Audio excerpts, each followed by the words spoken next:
So in this video, we're going to use our Crud model to plan the testing. Previously, what we did is we modeled a kind of Crud approach to how we were going to test this. Then I did some exploratory testing. What we're going to do is a more traditional planning process, because most of the videos I think you're going to see on YouTube about API planning are probably going to be about create your initial model, whatever that is, probably a requirement model, then start writing test cases. Now that whole process of taking a model, creating test cases from it, test cases essentially are a model, is an in advance planning stage that some people will do.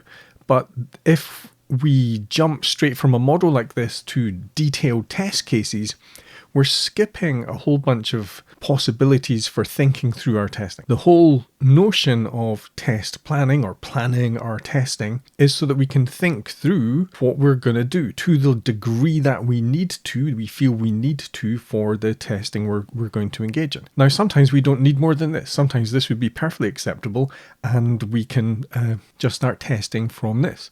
But what I'm going to do is take a more methodical approach, and that means I'm going to use some coverage strategies for doing this, and we'll see what happens, and we're going to talk it through at the same time. So basically, to recap, we have a CRUD model, create, read, update, delete, which is only going to happen on a specific entity. Entity can have multiple state changes through this, so we can create it, then we can read it, then we can update it, then we can delete it, and we can do the read and update multiple times. Both of those steps are optional, like we could just keep reading it and reading it and reading it. And we covered in the previous videos that there are gaps in this approach. There are certain things we will not test because we're not looking at multiple entities, we're not looking at multiple users. We may not go down to the specific field level because we're working at the entity level. So understanding the gaps, what we're going to do is a planning process, which is actually going to be a coverage planning process. And we'll explain that as we go through. So with a CRUD model, basically we're doing a path coverage approach. So I might choose to create something. Then I would possibly create, read, and update and delete something, which is the full path, the create, read, update, delete path. Then I might choose to just create something and read it, then delete it. Then, I could just create and delete it. So we've got these two paths in here, the read and update as optional. We've got just a read. I should add just an update then. Create, update, delete. Then we got the basic paths through this particular system. But we should explore what those paths actually mean and what this gives us. So to get to this stage, I've basically taken a graph walking strategy, a coverage strategy, which is I will walk the graph. The graph is here. Create, read, delete, create, update, delete, create, read, update, delete. It's a strategy for covering that graph. So I've adopted a coverage strategy to come up with a set of individual paths that I can then use in my testing. Is this useful? Well, let's think it through. If I were to create something, that means I'm creating something and leaving it long term in this system. Why would I do that? Perhaps there are memory issues. Perhaps this would help trigger them. Perhaps having something in the system longer term would interfere with something else. I don't know. That's not the reason why I am doing it. I'm doing it because I have a coverage strategy to cover the CRUD. But there may be valid system risks that this coverage can help me with. So I want to apply that knowledge on top. I don't just necessarily want to blindly follow this. To be honest, if I was just going to blindly follow this, I would probably just automate directly from this. I would create an automated execution that creates something, create an automated execution that creates something, reads it, updates it, deletes it, creates, because I can automate very quickly these flows. But I'm trying to think, what value would I get from this process? So one thing that's interesting then is all of these follow the individual paths, and I could probably justify them. I need to create something, then read to see if it's updated, then update it. Update will probably give me the thing that I've updated in the body. So I'll probably, in order to test this, bypass the CRUD strategy in order to actually check the results of my testing, I need to essentially invalidate this. So I create something. The created thing would be in the payload. I would read it. I would update it. In order to know that it's updated, I would probably have to read it in here. And in order to know that it's been deleted, I would probably have to read it in here. So I'm not sticking to the Crud lifecycle approach because I need to check the results. And in order to check the results, I need to read it. If there was an alternative access mechanism for reading the system, perhaps I could go straight into the database, then I could claim that all my testing is being driven by this Crud model. But in reality, my testing is being influenced by this Crud model, and I'm having to, in the real world, physically do something that essentially invalidates these paths. To create, read, delete, I would have to do an additional read on the back to make sure it had been deleted. Create, delete, would I want to actually do a read in here in order to make sure that it had created it? And then to delete it, I would probably want to read it again. Create, I would probably want to read it. Update, I would want to read it.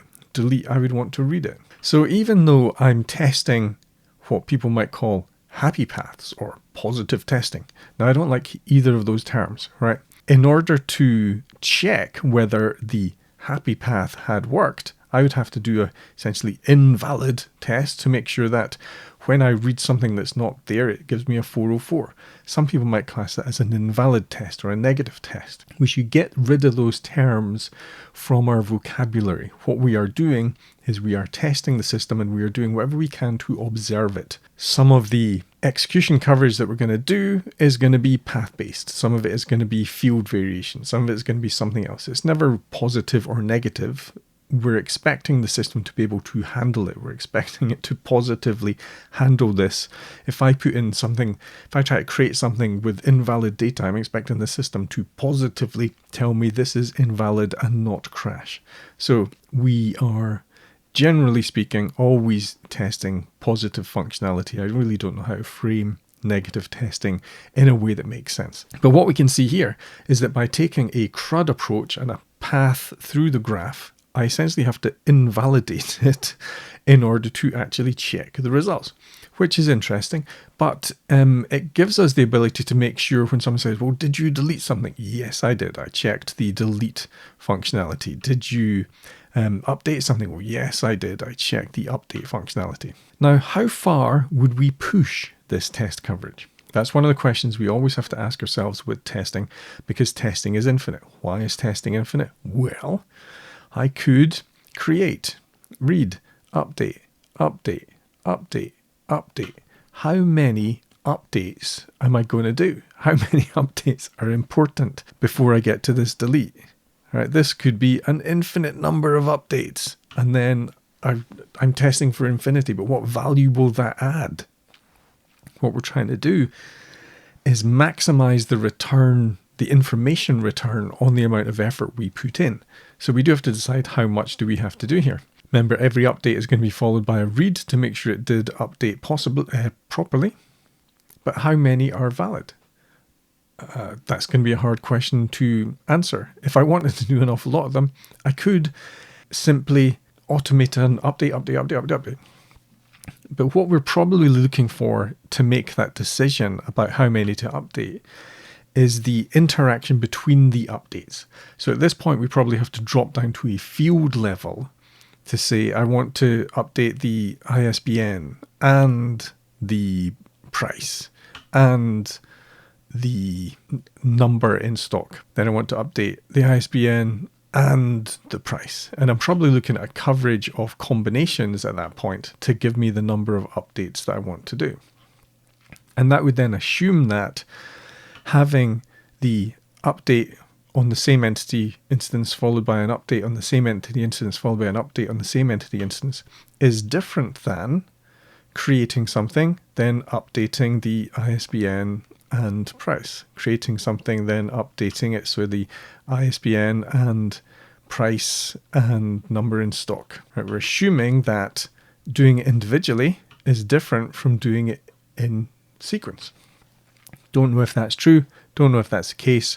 Might be something we want to explore. And to be honest, if I'm concerned about something like this, I might very well create some sort of automated execution coverage that runs in a loop for 1,000 times, then randomly chooses the different things to update and make sure we update them in sequence, tracks what coverage we've got possibly to give me some assurance that we've done what we wanted. But I don't know if this is going to give me any different information from this. It's hard when you are planning in advance to know exactly what's important. So we can say we want to achieve a certain level of coverage because we see that minimum level of coverage as being important. And remember, at this point, we're planning a coverage approach. It's not really a testing approach. It is a coverage approach. We're planning to cover these particular values or these particular state changes or these particular movements through the model. But I don't know whether I should plan this in advance because I don't know if there's any value in that. So I would probably leave this until later, after having done some testing, to observe the results to see if there's anything that signals this might be important. Doing multiple updates might be important because I observed it got slower.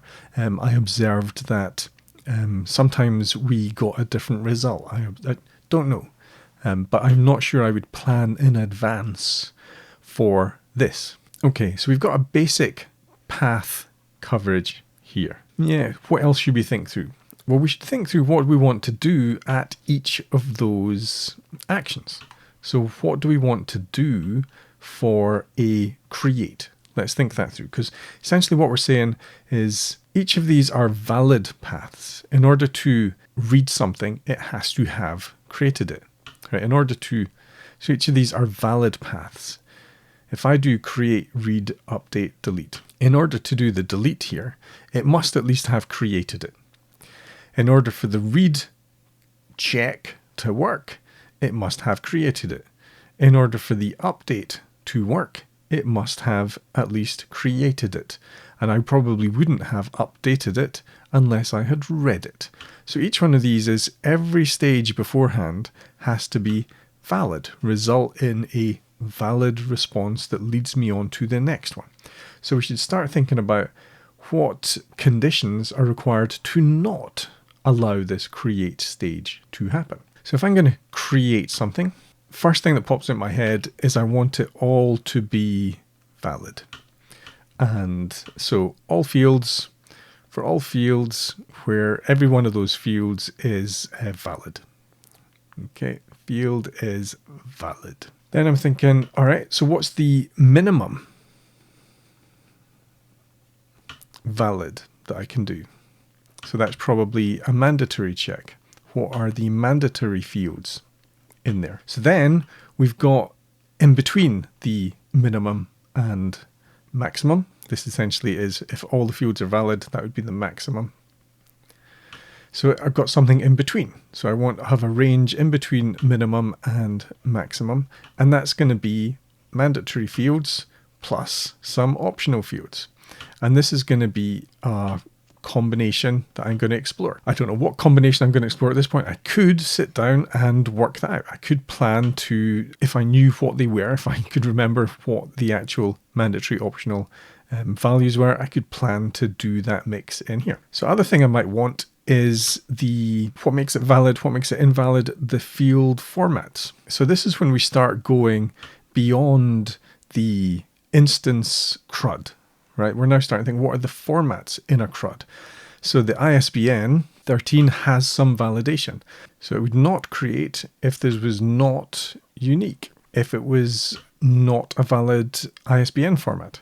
So say I did 1, 2, 3, 4, 5, dash 6, 7, 8.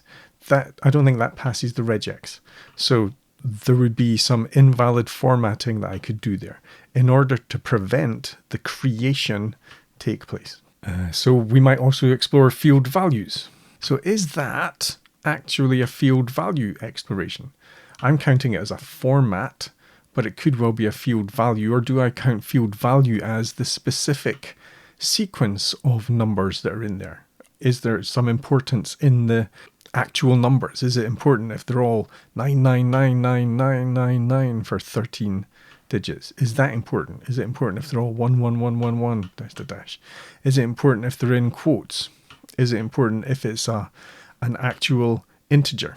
Or is that, quotes and integer, the format?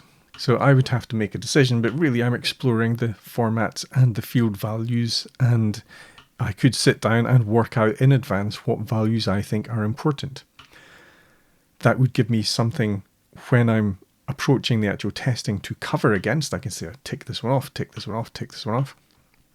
And I might come up with new ideas in advance.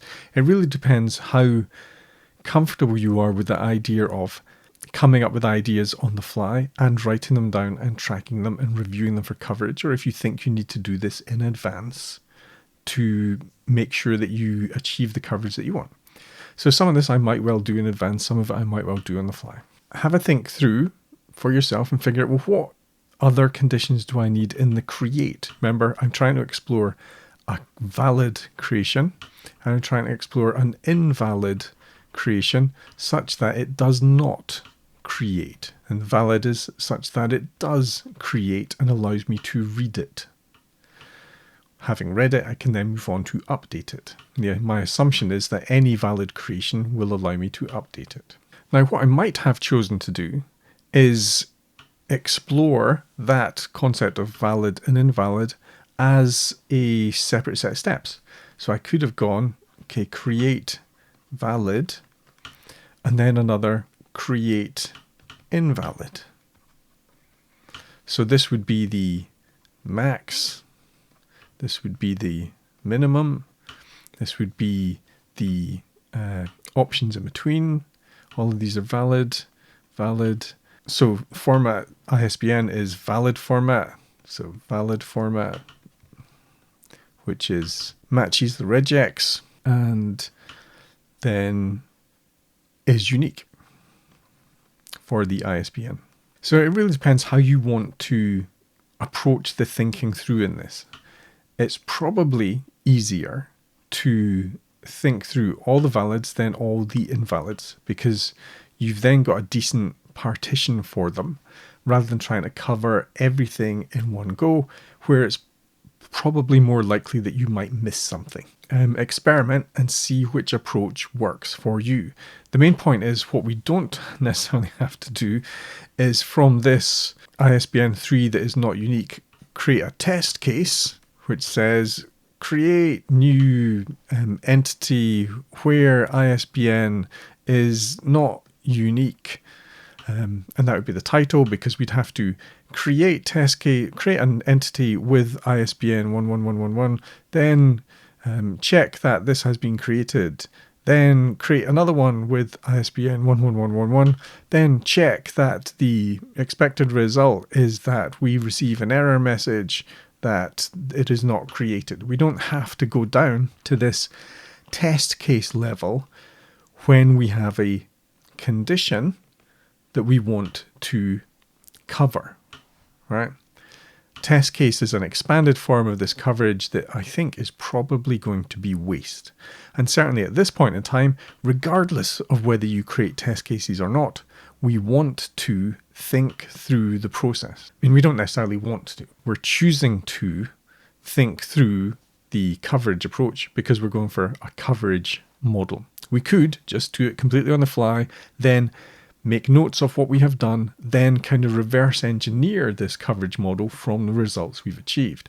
You can do it backwards, from having done it, check the coverage, build a model that way, or you can do it in advance, create a model of coverage, then do the testing. Then as you test, you come up with new ideas. Do they expand the coverage model or not?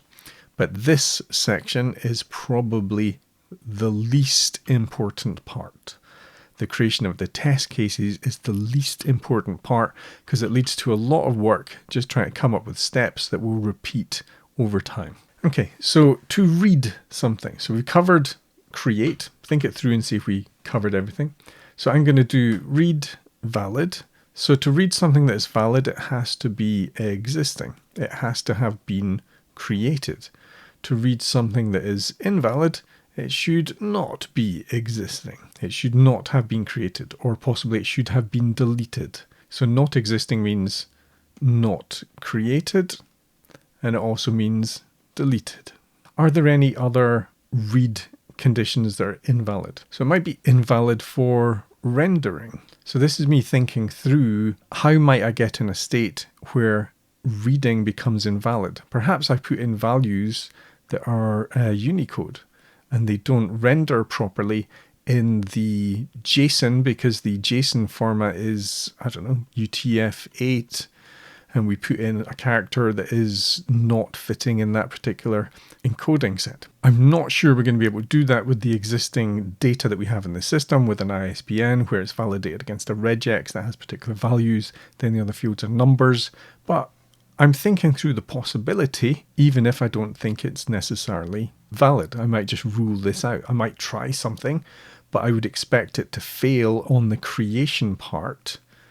So that would be another, perhaps, extension to the creation invalid, the Unicode characters inside the ISBN. That would be an extension to that. If the creation managed to actually go in with the ISBNs with Unicode, then perhaps the rendering condition on the read would be important. So we've got reading existing, reading not existing meaning we didn't create it, or it's been previously deleted, or it doesn't render, or possibly it's in an invalid state, which might imply multi-user. So perhaps someone is trying to update it while we are reading it. Now this puts us in the situation of trying to do parallel testing, which we had pretty much excluded from our existing modeling approach because we hadn't represented multiple users. However, it's coming through in our thinking. Now this is an important point, that we will think of things to test that may not necessarily map onto our coverage model, but might be important enough that we want to try and explore. We don't have to justify everything in terms of our coverage model. Our coverage model is really there to make sure that we have a minimum level of coverage and we can say that we covered certain things. It's not there to drive and dictate our testing. So if we view this as important, we might choose to squeeze it in. We might have to create a different environment. We might have to bring more people on board. We might have to automate the updating in parallel so that we read manually when things are coming through. I don't know. But the fact is there's an idea about state not being possible to support our rendering or a read. Okay, so let's have a quick look at updates. So update for valid would be we update something that is existing. We update based on a variety of field changes. We might do a REST overlay. So we've got the HTTP verbs. So we've got put and we've got post.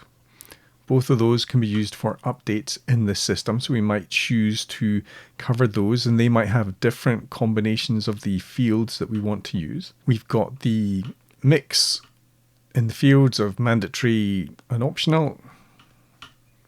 So we've got a mix of field types and field values, and we've got the minimum and maximum. So if I want to do an update that is invalid, i.e. an update that doesn't proceed through, so such that when I do the update, receive a 400 message back from the server, when I do a read again, it's the same value. So let me write that down. Update 4xx is the message type. I'm expecting there to be an error message in there. Then when I read, I get the original value back prior to the update. To me, this that I've just written here is enough for me that I don't need a test case. I don't need to write a test script. That is the process that I would go through to do the update. That is good enough for me to work from. If I received a 500 in here, that would be unexpected. I wouldn't expect anything that I do here to trigger a server error, so that would be a more serious problem and we'd raise it as a defect if we found that. I'm not necessarily trying to seek out 500 responses. I'm simply trying to cover the update conditions such that the update doesn't happen. All right, so we try to update something that is not updatable, something that does not exist in the system. And we know that not existing means it wasn't created or it was deleted. So we're trying to update something that we deleted already. So some of this is actually path coverage. So here I'm trying to create, update, delete, then update. So I'm trying to update something that is not existing. I'm trying to create something that has not, so I'm trying to update something that does not exist. So I'm just trying to update. I'm trying to jump into the middle of the Crud model. I'm trying to start here, just trying to update the value. So I can get some of these situations that we're thinking through simply by jumping in with a different level of coverage of the model. I could try and take each one of these things individually. So these are all valid paths, but invalid paths would be read, update, delete on their own. Each one of those would be invalid situations. And I can get that from trying to do a path coverage. So we got updating something that does not exist. So we've got update which fails because of duplicates. So what could be the duplicate with the ID and the ISBN? So there are conditions to explore around there, around duplicates. We can't update to have a duplicate ID. We can't update to have a duplicate ISBN. Again, we're thinking, what is the state this is in? Perhaps we can't update it because someone else has just updated it and the values that we're putting in don't match. Would that be a problem? Perhaps we would be overwriting someone else's update. Does the system account for that? Does it care? But again, we're talking about multi-user stuff at this point, which originally we had excluded, but clearly the fact that it keeps coming back when we're exploring these conditions means that it's something that is important. We may not choose to do it now, but it's something that we have to add onto the list later. Sometimes when we're planning coverage, we choose not to do it now and to do it later. That's part of the whole planning process. We're also prioritizing what we're doing and when to try and get the maximum value back as quickly as possible from the testing that we're doing. So we've got the REST overlay again, where we've got put and post for the updates. So perhaps we need to repeat all of this and all the valid ones for the different put and post verbs.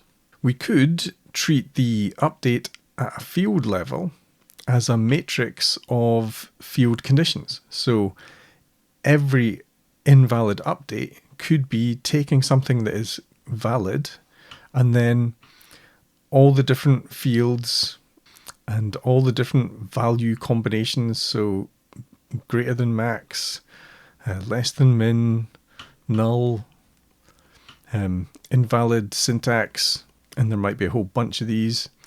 So I could plan these out in advance as a matrix if I want to. But again, if I did this, I wouldn't want to then go and create, this is test case 1, this is test case 2. I wouldn't want to go to that extent because I could work directly from the matrix here. I can work directly from my coverage plan. Okay, so then when it comes to delete, then I'm thinking, so an invalid delete is going to be not existing, which means wasn't created or it's been deleted in advance. And again, some of this is simply path coverage. So it wasn't created. So that means we just deleted it. It's after a delete, which means we did a create, read, update, delete, delete. So we could get that just from path coverage. Now that's an important thing also to figure out or understand, because we have a simple model of the entity life history. Much of what we've written down here is path coverage. Much of it is just exploring these states, these life history states in different ways. And if we were really going to constrain our testing to CRUD, that's probably what we'd be looking for. But we know that some of these things are very important, the field values, so we probably want to include those in as well. So what I've shown you here is a very crude representation of this, and you probably couldn't read my writing, but I'm talking over it at the same time in order to allow the words to make sense. What I would probably do, to be honest, is I would explore this myself through a tool like Bruno, But the conditions here that we've identified are very simple. I probably would jump straight in, or jump very quickly in, to creating some automated execution. So I've got my basic models, I've got the basic notes that we made for the testing, and then I just start creating automated coverage for this.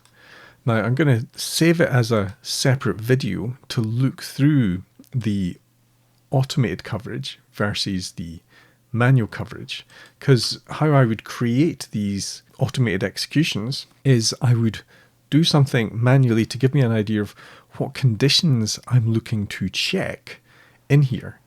So some of them I've said that when I'm creating an item and leaving it untouched, which was the simple first path we're going to do. We're going to create something. What I've basically said is, it doesn't actually matter what the ISBN is. It can be a random value. Don't care. But I'm going to create it, and I'm going to check that we get a 201 response. I'm going to check that in the location header, we've got the simple items value. What I haven't done in here, I can see, is I haven't checked that the value that comes back here is read to make sure that it's the same value. Remember, we said in here, even though we're only doing a single path, like create, I still have to read it to make sure that it's actually worked. And because this code is still a work in progress, I haven't modeled that in here yet. So this test I've only just started it, and would expand to have some of those conditions. If I feel they're important enough to do all the time, then chances are I'll create abstractions for it. But I might very quickly move from this outline set of information to explore to give me a better understanding. I would probably completely skip a test case approach and move straight into automated execution through @test methods. So I assume this video has actually gone on for quite a long time, but what we've done is we've explored a planning process, and the planning process is based on a Crud model. So it was driven by that Crud model. You can see that we have to invalidate the Crud model at a certain point in order to get the feedback we want, because the only way that we can find out if something has been created is by reading it through the API. And we explored some low-level values. So I would, if I was doing a proper planning process prior to testing, and I wanted to have a better coverage model, I would write it out in advance, which I have done here. I've written out that model in advance because this is the coverage model that I'm going to use to create automated execution for. And as I create the automated execution, I'm going to do testing on the side to see what conditions I want to map in here and to see how much other work I want to do. So let's cover the automated execution and testing together in a separate video.